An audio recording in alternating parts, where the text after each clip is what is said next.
The entire hangar went silent the moment the woman in the tailored charcoal suit pulled a crisp $50 bill from her purse and let it flutter onto the cold concrete floor. It landed inches from the worn work boots of the single father kneeling beside the silent private jet. "Take your $50, she said loudly enough for every mechanic, engineer, and executive to hear. "That's more than your time is worth." A few people laughed. Others looked away. The man never reached for the money. Instead, he slowly stood up, wiped the grease from his hands with an old shop rag, and glanced toward the little boy sitting quietly on a toolbox nearby. The child couldn't have been older than 8. He clutched a lunchbox decorated with faded superhero stickers, pretending not to notice the humiliation his father was enduring. The father smiled at him. It wasn't the smile of a defeated man. It was the smile of someone making a promise. Then he looked back at the CEO. "If I fix your jet," he asked calmly, "what happens then?" The woman folded her arms. She laughed. "Fix a $30 million aircraft? In 3 minutes." The executives behind her exchanged amused looks. One of them whispered, "This should be entertaining." She stepped closer. "I'll make you a bet." The crowd instantly grew quiet. "If that engine starts within 3 minutes, I'll pay you $5 million. Gasps echoed across the hangar. "But if it doesn't," she continued, "you leave this airport forever. You'll never work on another aircraft here again." Every eye turned toward the mechanic. Even his son slowly stood up. The little boy's face showed fear, but not because of the money. He knew what losing this job would mean.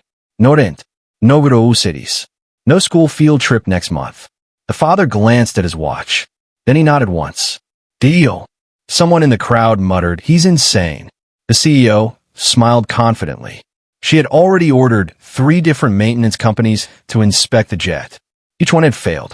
One wanted to replace an engine worth nearly $4 million. Another claimed the aircraft would be grounded for weeks. The third simply admitted they had no answer. And now, this exhausted mechanic with grease on his jacket thought he could solve it in 3 minutes? Impossible. Or so everyone believed. The father slowly walked toward the aircraft. He didn't rush. He didn't panic. He simply listened. He placed one hand gently against the engine casing and closed his eyes. The CEO rolled her eyes. What is he doing? Praying. A few workers laughed again. The old chief mechanic, standing near the wing, didn't laugh. He watched carefully, because he recognized something. This wasn't guessing. This was experience. Years ago, before layoffs, before medical bills, before losing his wife to cancer, this quiet mechanic had been one of the most respected troubleshooting specialists in the aviation industry. But almost nobody in this hangar knew that. To them, he was simply the poor single dad who worked overtime and always brought his son to work after school because he couldn't afford childcare. The stopwatch started. 3 minutes. The mechanic opened one inspection panel, reached inside without hesitation, and touched a single fuel control linkage. He frowned, not because it was broken, because it had been installed backward by someone who never expected another technician to notice. He grabbed a small wrench. 10 seconds. One adjustment. He tightened the connector, closed the panel, walked calmly back toward the cockpit. The CEO laughed louder than before. That's it. He didn't answer. He simply looked toward his son, ready to hear something beautiful. The little boy nodded with hope shining in his eyes. The mechanic reached for the ignition switch. The timer showed 2 minutes, 52 seconds. He pressed the start button. For one terrifying second, nothing happened.